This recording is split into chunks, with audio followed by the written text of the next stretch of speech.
Como les habíamos prometido, aquí en Canalú, en Antel Vera, en todo el interior del país, a través de internet, Antivirus hoy va a hablar de energías alternativas.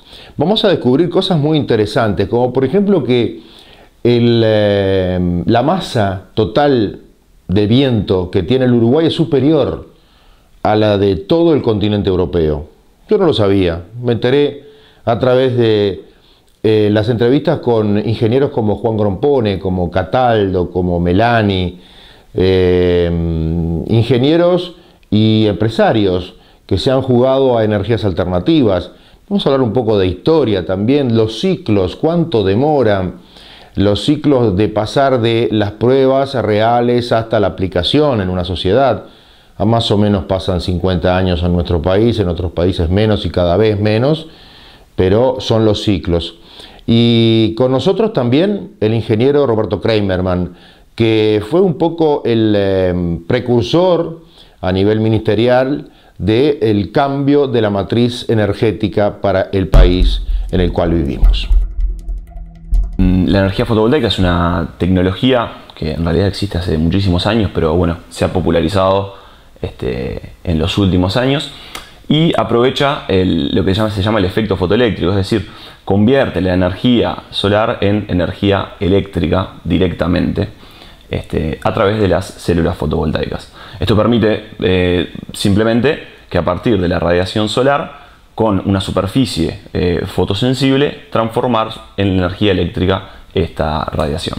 Inicialmente esta tecnología se usó mucho en todo lo que tiene que ver con la tecnología espacial, digamos, o sea, los satélites utilizan desde hace muchísimos años esta tecnología justamente para energizar los satélites y sus componentes y poder estar orbitando y ser autónomos desde el punto de vista energético. Esto hace muchísimos años que se usa, 20, 30 años quizás. Luego un uso bastante popular que quizás algunas personas le hayan pasado por alto es las calculadoras. Las viejas calculadoras tienen células fotovoltaicas, aquellas que combinaban la pila y también la energía solar. Y bueno, hoy en día esto se ha llevado a un producto en masa, que son los paneles fotovoltaicos, que son a través de los cuales las casas y las empresas, las industrias pueden generar su propia energía. Los países que han sido pioneros en esto, bueno, son los países del primer mundo como Estados Unidos, Japón y algunos países europeos como Alemania, por ejemplo, Italia, Suiza, etc. Los países todos los años necesitan aumentar su capacidad porque la población, la industria, las necesidades energéticas aumentan todos los años. Entonces, este punto de inflexión habla de con qué suplimos esa necesidad extra que tenemos anualmente de generación de electricidad. Y hoy en día es mayor la cantidad de generación a través de fuentes renovables que a través de fuentes fósiles, como puede ser el carbón o el petróleo. Entonces, de eso se trata el punto de inflexión. O sea, estamos en un momento en el cual las decisiones políticas de los gobiernos han llevado a que hoy en día se genere más energía anual por fuentes renovables que fósiles, o sea que definitivamente estamos hacia ese camino. Sin duda que ha habido muchos avances en cuanto al transporte, como tú comentabas, hay ciudades que tienen una polución muy grande, muchas veces provocada por el transporte, porque el transporte hoy en día, si bien hay algunos automóviles eléctricos o híbridos principalmente, que van a tender a sustituir a los motores de combustión interna, el transporte sigue siendo, digamos, una rama en la cual el uso energético, aún las energías renovables no han llegado 100%, como si han llegado en la gran generación de energía eléctrica, como puede ser la hidroeléctrica, la fotovoltaica o la eólica a gran escala. En el caso del transporte, hay prototipos de automóviles eléctricos. En Europa se está reglamentando, está empezando a ser obligatorio en algunos países incluir los tomas en algunos estacionamientos, en algunos lugares donde se estacionan los autos, los tomas eléctricos para el mercado de autos eléctricos que está empezando a hacerse popular. En Uruguay esto todavía no ha llegado con esa, digamos, madurez, pero sí, por ejemplo, un caso hace poco que es muy motivador, la licitación que hubo de taxis híbridos por la Intendencia de Montevideo, donde se licitaron 50, creo que 50 taxis. Entonces, es una transición desde el uso de combustibles fósiles hacia el auto eléctrico 100%. Entonces, en esa transición es muy difícil que se utilice, referido a tu pregunta, se pase de un día para el otro de combustión interna a eléctrico 100%. Entonces, creo que los fabricantes y los desarrolladores están correctamente yendo hacia esa transición en la cual pasan por un estado de autos híbridos donde utilizan los beneficios del motor a combustión interna y los beneficios también del motor eléctrico, pero eventualmente creo que va a haber una transición final hacia el auto 100% eléctrico. Yo logré conseguir un máster en proyecto de desarrollo en la Universidad La Sapienza, en la Facultad de Ingeniería, y de hace tiempo siempre vine muy interesada en el desarrollo de los pueblos, de los estados, y en particular y específico en la parte de desarrollo energético. Siempre ha sido algo que me ha interesado muchísimo y considerado que es la clave porque un país, si logra tener autonomía energética, puede ser realmente un país que puede vivir mucho mejor. Vengo de ejemplo de vida muy importante como por ejemplo Dinamarca, Suecia, Finlandia, que lograron de toda forma a tener costo de energía muy baja, si bien ellos nunca han sido productores de petróleo, aparte Noruega obviamente. Y entonces, ¿cómo hicieron? Bueno, con una política justamente energética que se empujó mayormente en la parte de la energía eólica. Bueno, en eso yo pude realmente constatar que el costo de cada ciudadano de estos países de la energía eléctrica era mucho más que aceptable y no era la preocupación que da medianamente a la familia que se han desarrollado en otros lugares, como mismo Italia. Italia siempre ha sido un país donde la energía eléctrica, que obviamente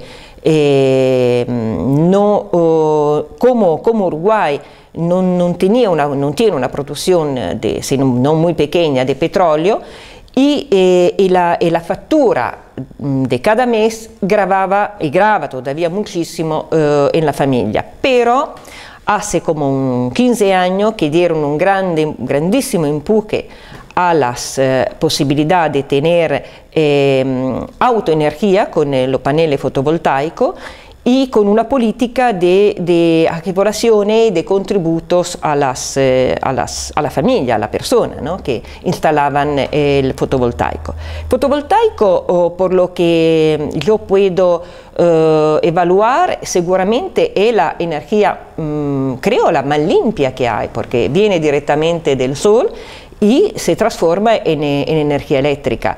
Si consideramos que si bien los costos de la instalación son relativamente altos, pero después hay una forma de amortiguarlo, no sé bien cómo se dice, pero de reintegrarlo seguramente a lo largo del tiempo. Uruguay, respecto a la energía solar, tiene dos distintas normativas.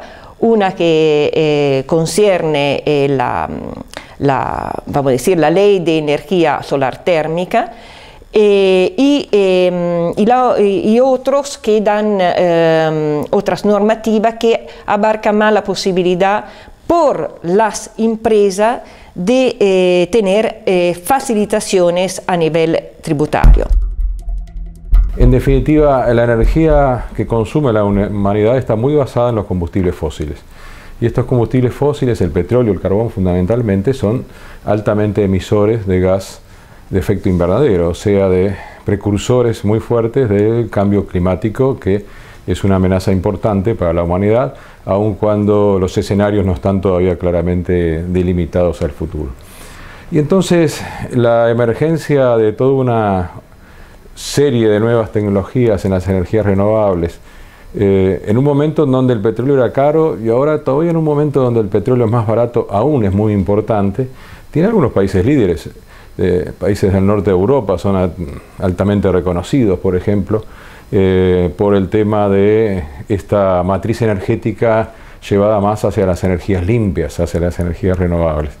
La complejidad del tema mundial hace que por muchos años, si una matriz depende en un 80% de estos combustibles fósiles, el cambio que se puede ir haciendo hacia energías renovables, por fuerte que sea y por impulsado que esté por los gobiernos, como decían, las fases de altos precios de petróleo, en las fases de bajo precio de petróleo, son una necesidad, pero son un cambio lento. En ese sentido, Uruguay, por su tamaño, por la situación geográfica que permite una variedad de elementos energéticos como son el viento, el agua, el sol y la propia biomasa, que es una conjugación de esos factores desde el punto de vista de la naturaleza y, como decía el presidente Mujica, de la clorofila.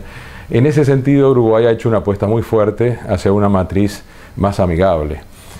Impelido en parte porque estuvo muy basado durante décadas en dos prácticamente energéticos: petróleo, que es importado para nuestro país, por lo tanto altamente dependiente de conseguir divisas y de los precios internacionales, y, como decíamos, en un país que quiere ser agronatural, pero más que agronatural, natural, conservar al máximo sus cualidades que los distinguen en muchos sentidos, una matriz basada en un altísimo porcentaje, más del 50%, en algunos momentos hasta el 62%, en energías basadas en petróleo, y otro 38% dependiente de energías hidroeléctricas, que bueno, no son combustibles fósiles, pero son altamente variables a lo largo de los años, en el sentido de las etapas de inundaciones que lo favorecen y sequías que ha tenido el país. Uruguay en particular, en su pequeña contribución al tema cambio climático, y hacia sí mismo en una gran contribución de un país que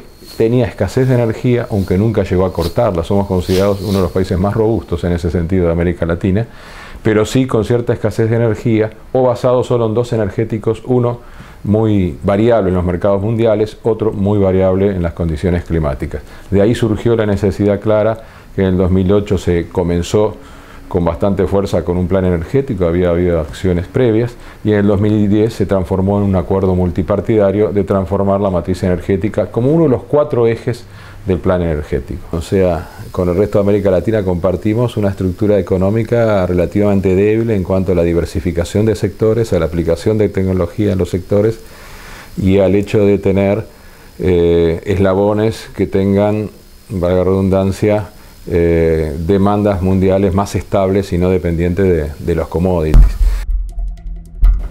El Uruguay, como bien dijo, tuvo la tradición en los años 30 de comenzar a estudiar los aprovechamientos hidroeléctricos, que fueron completados su explotación hacia el inicio de los años 90. Es decir, al inicio de los años 90, en esos 60 años, el Uruguay explotó todos los recursos hidroeléctricos de gran porte que tenía disponible. En esos momentos, la matriz energética nuestra, que siempre tuvo un aporte muy, sobre todo la matriz energética correspondiente a la parte eléctrica, tuvo siempre una componente muy importante renovable, debió ir incorporando otras fuentes, además de la compra de energía al exterior. Entonces, eso es lo que fue ocurriendo, que la participación de energía térmica en el sistema nuestro fue subiendo. Pero hay un pequeño detalle, que a menos que las investigaciones o las prospecciones que se están haciendo en la actualidad den efectivamente un resultado positivo, y además que efectivamente los yacimientos sean explotables económicamente, el Uruguay no tiene otras fuentes de energía que las renovables. Por lo tanto, el Uruguay lo que tiene que orientarse es al uso de las energías renovables. El Uruguay tiene energía eólica disponible, tenemos un régimen de viento muy importante que permite disponer de una cantidad importante de energía a lo largo del año. El Uruguay tiene un nivel de insolación bastante importante, sobre todo la zona, una vez que se hizo el mapa solar, se verificó que la zona norte del país era una zona donde se podría llegar a explotar el recurso solar usando centrales de concentración.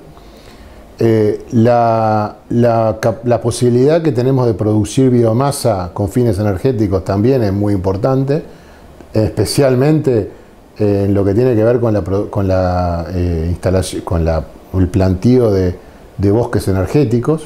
Es una posibilidad fuerte, importante que tiene el Uruguay, y no hay que perder de vista la posibilidad que tiene el Uruguay de hacer plantaciones orientadas a la producción de biocombustibles.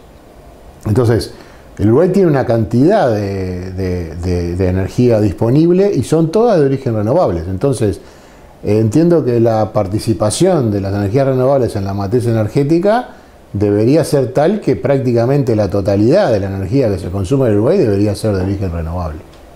Acá en Uruguay, la tercera parte de la energía aproximadamente se usa a nivel residencial.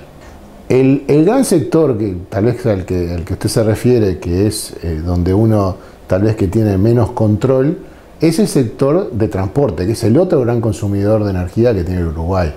Y aquí en este caso me refiero a la disponibilidad de energía, en primer lugar, o sea, que tengamos energía. Estamos hablando de que si pasamos,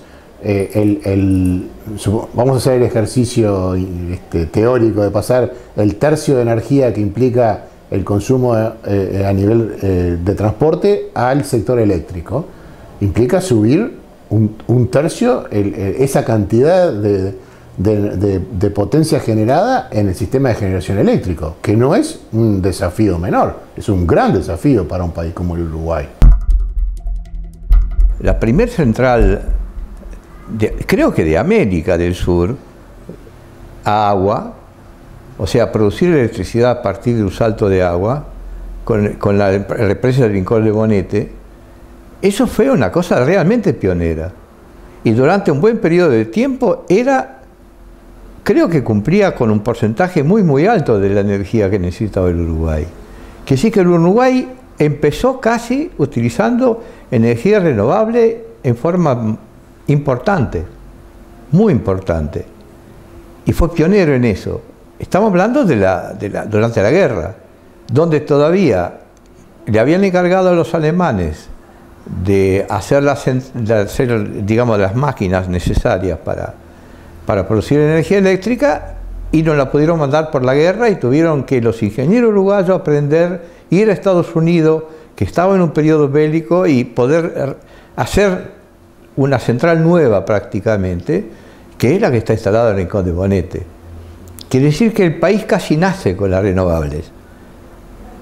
Y el segundo gran éxito del Uruguay, que increíblemente se olvida, es que el 60% de la industria privada del país utilizaba, en todas las fábricas, se utilizaba el 60% de la energía calorífica, estaba usando como combustible la leña. La leña, que si bien utiliza carbono, se transforma en carbono, se transforma en CO2, los bosques necesarios para producir esa leña que se quema absorben tanto CO2, muchísimo más CO2 de que se genera quemando la leña. O sea, que es una energía renovable con toda la de la ley. Otra energía renovable, como por ejemplo el sol, sí, es sumamente rentable, pero cada día se están descubriendo formas más baratas de recoger la energía solar y de transformarla en electricidad. No tiene nada que ver ese tipo de energía que tenemos hoy con la que teníamos hace 5 años. Es mucho mejor ahora. Entonces se evoluciona, con lo cual eso tranca un poco la rentabilidad, porque la gente no quiere invertir en algo que queda obsoleto de acá a algunos años, porque no hay tanta energía renovable rentable como para poder sustituirla en forma total. Ahora, creo que el gobierno en ese aspecto fomentó la industria, fomentó y ayudó a que se instale la eólica. Y ahora está fomentando, o va a fomentar, está en eso, digamos, toda la energía que puede ser derivada de los desperdicios. Los desperdicios que de por sí son un problema. O sea, mata a dos pájaros de un tiro. Digamos, evita la contaminación y al mismo tiempo está utilizando un combustible que antes no se pensó en él. Ahora, pensar que ese tipo de combustible en el Uruguay pueda transformarse en algo que sustituya al petróleo es irrisorio, va a ser siempre un porcentaje pequeño. Yo recuerdo una cosa impresionante, una experiencia impresionante de vida que tuve cuando era joven y estaba becado en Japón, y nos dio una conferencia un ingeniero japonés, tenía 90 y pico de años cuando dio la conferencia, y era el proyectista de los aviones Zero japoneses que uno ve en las películas de guerra, que peleaba contra los aviones yanqui, ¿no? Y planteaba lo siguiente: definía civilización como la cantidad de kilovatio hora por habitante consumido por habitante y por año. Pidió disculpa, pero era una manera de cuantificar la civilización que él tenía con números. Y mostró un gráfico de cómo fue variando la civilización con ese concepto a través de los años. Y ese gráfico me impresionó, yo y todo lo que lo oímos. Llega a prácticamente la civilización es cero, o un poco arriba de cero, hasta que pega un pico, pero un pico que se multiplica por 50, 60, 100. Y ese pico fue el petróleo, la utilización del petróleo en la industria, en el comercio, en el uso, en la civilización. El petróleo fue, dicho por este ingeniero, y sin duda, que es indudable, fue el regalo de los dioses, que los dioses hicieron a la humanidad a los efectos de aumentar la civilización de golpe.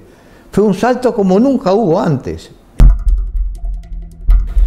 Yo creo que el Uruguay, por empezar, tiene larga tradición de esto, ¿no? Es decir, que en 1904, con la revolución de Saravia, el ejército de Valle llevaba, ante otra gente, a un ingeniero, que era el ingeniero Sudrié, que tuvo que hacer un puente sobre el río Negro, un puente de balsas sobre el río Negro para construir y para llegar a la zona donde estaba el levantamiento. Y ahí Sudrié se dio cuenta del caudal que tenía el río Negro y de la importancia que tenía para poder hacer la generación de energía eléctrica. Sudrié, en la segunda presidencia de Valle, fue ministro de Industrias y ahí hizo un plan completo de electrificación del país. Es decir, estamos hablando de 1912, hace más de un siglo de todo esto. Bueno, el plan de Sudrié demoró muchísimos años en ponerse en marcha, entre otras cosas debido al lobby del carbón. Es decir, el lobby del carbón inglés que bueno, perdía su negocio. De modo que recién en los años 30 se puso efectivamente en marcha la construcción de la empresa hidroeléctrica y en 1945 o 46 empezó a generar. Es decir, que pasó casi medio siglo desde la idea original de Sudrié hasta el momento que se generara el primer kilovatio de energía hidráulica. Y yo creo que a partir del momento en que se encendió el Rincón de Bonete, cada vez adquirió más la conciencia del país de lo importante que era esa generación limpia y esa generación con recursos naturales propios, ¿no? Yo recuerdo haber trabajado a fines de los años 60 en un proyecto del ingeniero Mayolo, que después fue rector de la universidad, en que hizo las primeras mediciones de viento de este país. Y la instrumentación la hicimos en la Facultad de Ingeniería, que era instrumentación electrónica para medir, para registrar automáticamente lo de los anemómetros y de esa manera hacer el primer mapa de vientos del país. Nuevamente, estamos hablando de fines de los años 60, quiere decir que nuevamente pasó medio siglo hasta que se construyeran los primeros generadores de viento. Pienso que el proceso de globalización que está llevando adelante el capitalismo tiene límites. Es decir, todavía el capitalismo tiene que ingresar en grandes zonas de África, en una cantidad de zonas de América Latina, en una cantidad de lugares de Asia en que todavía quedan. Yo he hecho alguna vez un cálculo muy simple, que es a la velocidad que crece el capitalismo y la velocidad que crece la población. Y efectivamente, si esas velocidades se mantuvieran, cosa que no es cierto, la población tiende a disminuir su velocidad de crecimiento y la economía sigue siendo siempre al mismo ritmo, de modo que si mantenemos esta cosa y hacemos un simple cálculo matemático, al capitalismo muere en la segunda mitad de este siglo. Es decir, que si estamos hablando de qué va a pasar en el siglo que viene, el siglo que viene va a haber una sociedad nueva en donde los bienes materiales van a ser una cosa corriente y vamos a estar satisfechos con los bienes materiales. Tendremos todos los bienes materiales necesarios, de modo que no será más un problema ese. No será más un problema el hambre, no será más un problema el nuevo dispositivo, porque ya vamos a tener todo lo suficiente. Es decir, cosa que es lo que sucede en los países desarrollados, en definitiva. En los países desarrollados aparece ese fenómeno del consumismo por la presión de los vendedores para no perder mercados, pero lo que tienen que resignarse es ese mercado ya lo perdieron, van a tener que dirigirse a otras zonas, van a tener que dirigirse a los consumidores de África o los consumidores de Asia o de América Latina, ¿no? Entonces, en algún momento finalmente se terminará el consumismo por superabundancia, porque a mí no me sirve para nada tener 3 heladeras, 5 automóviles y 17 televisores, es decir, ¿para qué los quiero? ¿No? Voy a querer diciendo basta.